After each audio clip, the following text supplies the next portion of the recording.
Muito boa noite, é com muita alegria que nós começamos ao vivo mais um programa Direção Espiritual. Cada vez mais eu tenho acreditado nisso, viu, minha gente?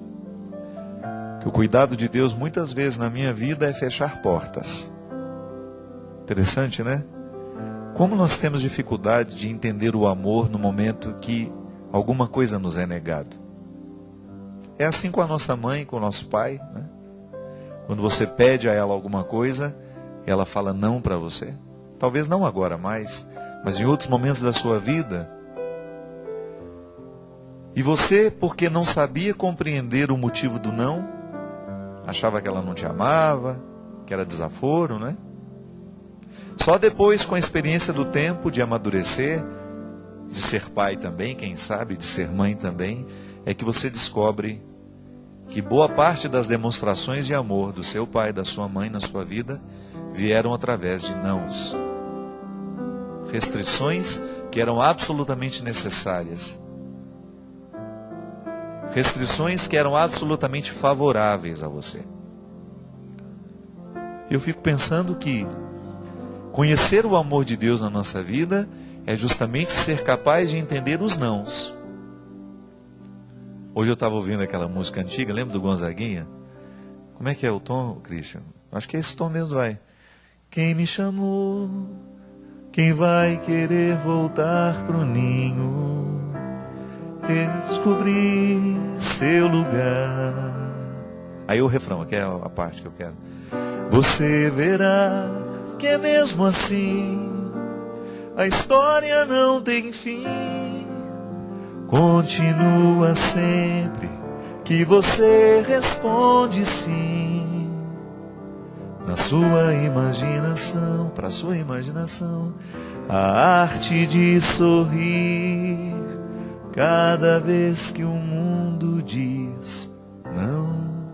Ah, é difícil demais, não é? Sorrir quando o mundo diz não para a gente.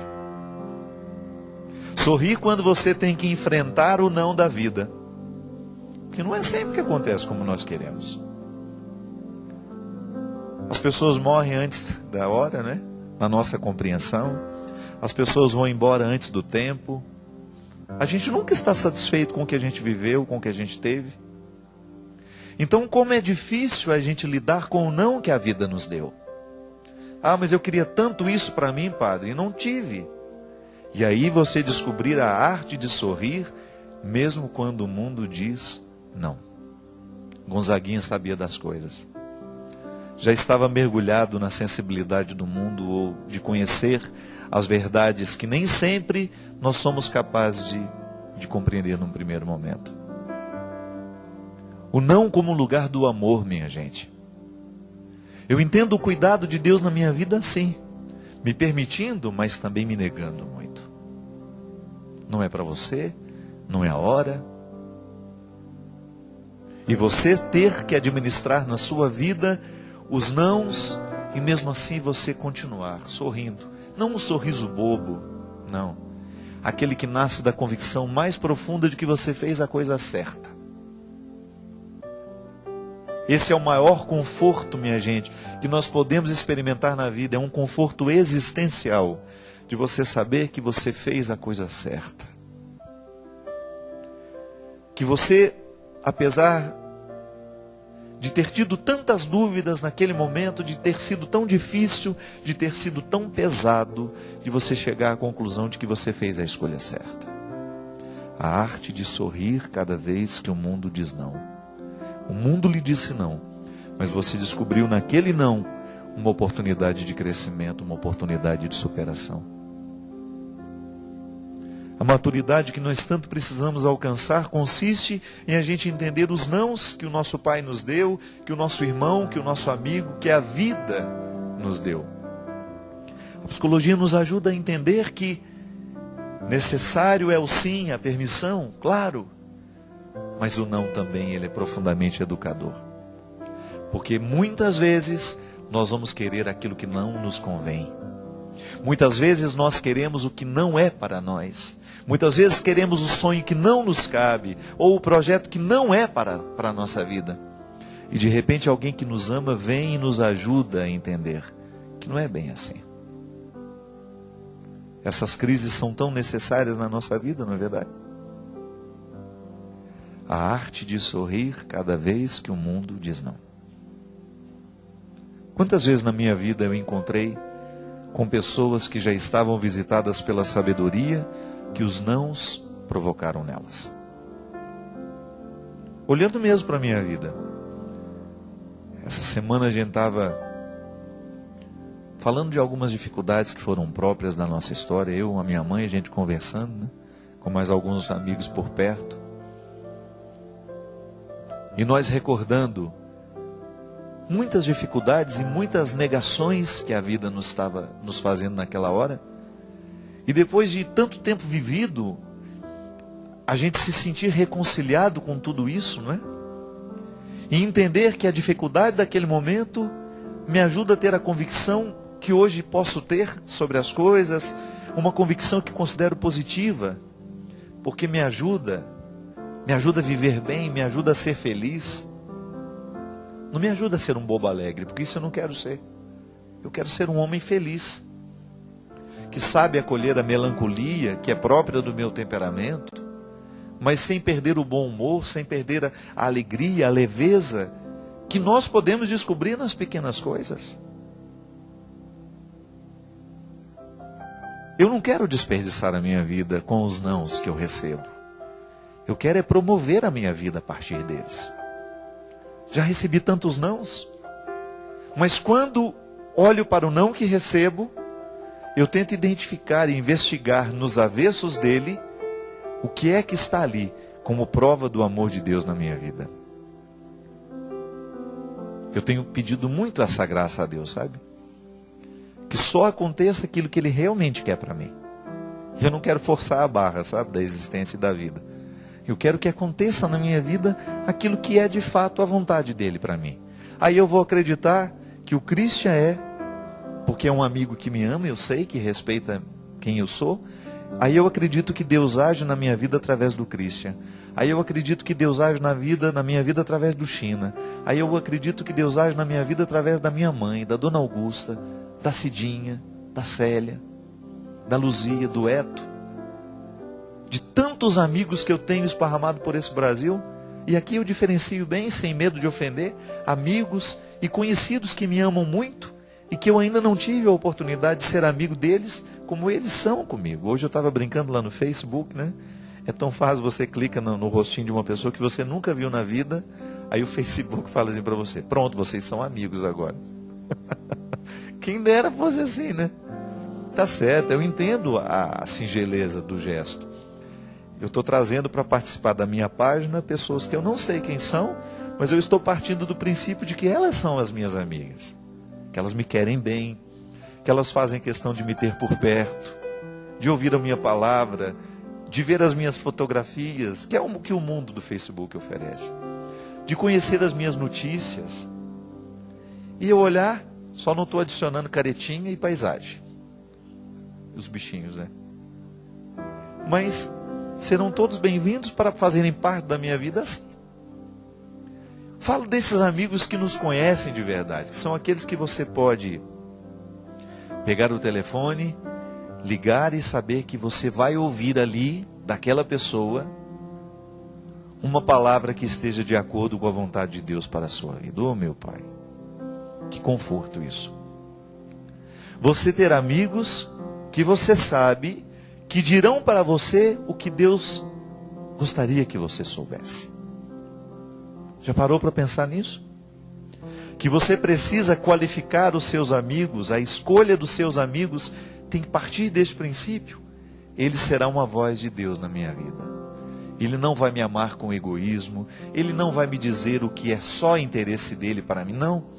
Ele vai tentar ser uma transparência, um vidro transparente por onde o sol possa perpassar, ultrapassar e chegar até mim, que tanto careço das vitaminas que o sol me oferece. Vai filtrar os raios nocivos e vai permitir que só o bem daquele sol chegue em mim. Esse não seria o papel do amigo, minha gente? Aquele que vai fazer de tudo para que o que chega até nós, chega para nos favorecer. E graças a Deus eu tenho podido experimentar isso na minha vida. E eu acredito mesmo no cuidado que Deus realiza na minha vida através dos meus amigos. Quando eu escuto de alguém, padre, isso é excessivo, não pode ser assim. E a gente precisa estar preparado, né? Porque a gente não gosta de ser contrariado. A gente não gosta que o outro diga não para a gente. É natural que a gente fique ofendido e que num primeiro momento aquilo possa parecer ruim aos nossos ouvidos. Mas se Deus me ama no não, eu também preciso entender que o amor de Deus vai passar pelos meus amigos que também me dirão não, que também me pedirão cautela, que também me pedirão restrições. É assim, minha gente. Eu acredito no amor de Deus, eu acredito no cuidado de Deus, e eu descubro através de pessoas que me ajudam a nortear a minha vida, com sims e com nãos. Uma vida norteada somente a partir de permissões pode se tornar muito arriscada. E uma vida norteada a partir apenas de permissões pode gerar muita imaturidade em nós. Ponto de equilíbrio. Eu quero descobrir o que agora a vida está me dizendo sim. E vou lutar para que esse sim se desdobre em muitas possibilidades. Mas eu também vou olhar para o não e descobrir neste não uma sabedoria, para que eu não me desespere, para que eu tenha paciência de entender o que este não está falando comigo. Pode ser que na sua vida hoje você esteja enfrentando uma situação assim, tendo que lidar com o não que a vida lhe deu. Não se desespere, não. Fique calmo, tranquilize o seu coração e dê um tempo para que a vida lhe mostre o que este não está querendo lhe dizer e lhe fazer crescer. Raquel Buzelato, de Iguatemi, Mato Grosso do Sul, me escreve e diz assim: Padre Fábio, boa noite. Preciso que o senhor me ajude numa interpretação bíblica, pois essa passagem tem chegado a mim com muita frequência. E não sei porquê, mexe muito comigo. Gostaria que o senhor me desse um direcionamento, um esclarecimento. É Êxodo, capítulo 3, versículo 1 a 6. E de maneira especial, este versículo. Tire as sandálias dos teus pés, porque o lugar em que te encontras é uma terra santa. Eu me arrepio sempre, padre, toda vez que ouço isto. Por favor, me responda para que eu possa acalmar meu coração e conduzi-lo da melhor maneira. Que Deus continue te abençoando cada vez mais. Admiro muito o seu projeto de vida. Fique na paz e um grande abraço. Lucemar, muito obrigado. A gente sabe que essa passagem, inclusive, já foi tema de muitas pregações, né? Eu gosto muito de citá-la também. É o momento em que Moisés está diante da sarça ardente, não é isso? É o momento em que ele tem essa epifania. O que é uma epifania? É uma manifestação do Senhor. Moisés está diante de uma sarça que arde sem se consumir, e ele escuta essa voz, dizendo a ele: retire as sandálias dos seus pés, porque este território é santo. Eu particularmente gosto muito dessa passagem para falar da dignidade humana. E pode ser que Deus esteja mexendo com você, Lucemar, por causa disso. É muito comum nos dias de hoje a gente se esquecer dessa dignidade. Eu sempre gosto de dizer, a dignidade humana é um fator determinante. Eu preciso tratar todas as pessoas a partir desta consciência. O outro tem uma dignidade que o pecado não retira, que os erros não retiram. Pode ofuscar, mas a dignidade humana está lá. Quando eu vejo um homem jogado numa sarjeta, ele está sendo negado na sua dignidade, mas ele não perdeu a dignidade. Ele está apenas negado. Eu gosto de dizer que essa dignidade é essa sacralidade, essa pertença, esse elo que me conecta ao sagrado, e que não há nenhuma realidade humana que possa fazer isso sair de mim. Mas muitas vezes, Lucemar, a gente pode escolher modos de vida que vão ofuscar essa sacralidade. Quando eu não me considero sagrado, e eu demonstro isso com o meu jeito de ser, com o meu jeito de falar, com o meu jeito de me vestir, com o meu jeito de me portar. Já observou que as atitudes humanas, elas nos revelam. Então, quando eu vivo, quando eu falo, quando eu brinco, quando eu ajo, quando eu trato, estou no meu trato com as pessoas, eu estou demonstrando se eu acredito ou não nessa sacralidade. Por causa do meu jeito de viver, eu estou dando testemunho dessa sacralidade ou não. E é interessante que o outro, ao observar isso, ele vai corroborar, isto é, ele vai ajudar a manter aquilo que eu estabeleci no primeiro momento. Se eu me considero este território sagrado, tal qual Moisés precisou reconhecer naquele lugar onde havia a sarça ardente, será mais fácil o outro reconhecer em mim esse território santo, Lucimar. E o reconhecimento dessa santidade, dessa sacralidade do território que somos, ajuda muito na relação com as pessoas. Da mesma maneira como eu também preciso olhar para o outro e reconhecer que ele é um território santo, que eu não tenho o direito de atentar contra ele. É o que faz a vida, né, as relações serem harmoniosas, serem respeitosas. É o que me faz querer me aproximar do outro de um jeito certo. Por mais que eu ame, eu não tenho o direito de invadir a vida do outro. Inclusive, outro dia eu acompanhei um caso que mexeu muito comigo, sabe? Um rapaz foi invadido na sua privacidade e algumas coisas que eram próprias dos segredos dele, que não cabe a mim julgar aqueles segredos, não cabe a mim dizer se estava certo ou não ele esconder, é a vida dele. Cada um sabe o quão está encorajado para contar os seus segredos ao outro, não é verdade? O Cristian tem os segredos dele, ele tem a vida pessoal dele, e ele fala disso a quem ele quer. Eu não tenho direito de invadir a sua vida. E naquele caso, esse rapaz foi invadido. Também o outro, sem achar que estava fazendo um mal, que eu também não acredito na maldade de quem fez isso. Apenas fez, infelizmente sem pensar muito.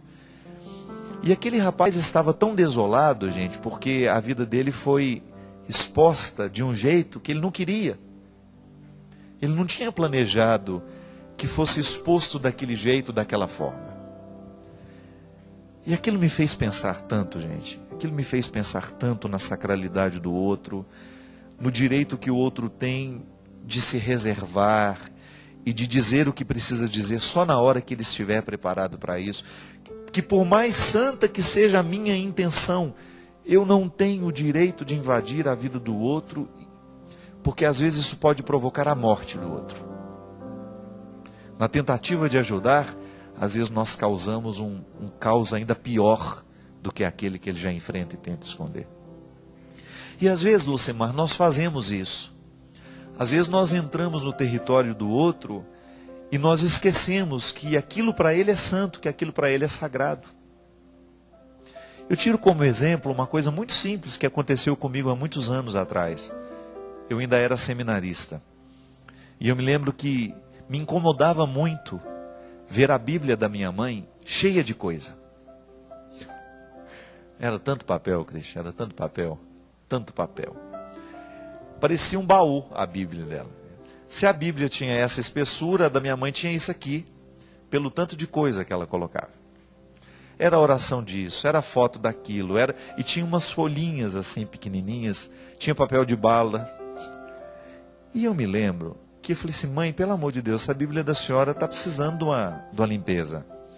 E ela me olhou assim meio assustada, como se estivesse, oh meu Deus, que limpeza será essa que ele está falando, né? E aí, porque me ama, e ela não quis me contrariar muito naquela hora, né? Eu acho que ela foi, então vamos ver o que a gente pode tirar daí. E eu me lembro que na hora que eu comecei a tirar e jogar fora, assim, tirar, ela foi ficando acuadinha, né? E eu me lembro que eu tirei um papelzinho de bala que aí ela virou e falou assim, não, pelo amor de Deus, esse papelzinho de bala eu recebi num dia que eu fui te visitar no seminário. Paulinho que deu a ela. Lembro direitinho dela falar isso. Eu já era padre, assim, já. Agora que tem uns 10 anos que aconteceu. E aí eu descobri que aquele papelzinho de bala, para mim não era nada. Mas para minha mãe tinha um significado bonito. Um amigo que deu a ela no momento em que ela me visitava no seminário. Então tinha uma conexão. Aí eu me lembro de Rubem Alves, né, que disse de maneira tão poética: há coisas que são mais que coisas, são coisas que nos fazem lembrar. É aquele sacramental que ficou grudado naquele papel, né? O momento sagrado, o momento em que ela me visitava, em que ela vivia uma alegria, estava mais que na memória. Tinha um papelzinho de bala, que fazia a conexão daquele momento, de uma pessoa que ela ama, que é o Paulinho lá de Nova Iguaçu, mais a Beth. Eles estavam me visitando, ela ganhou aquele papelzinho deles, ganhou a bala, chupou a bala, guardou o papel, guardou dentro da Bíblia, e aquilo para ela era sagrado. Às vezes nós fazemos isso com o outro. A gente não sabe reconhecer o que é sagrado para ele.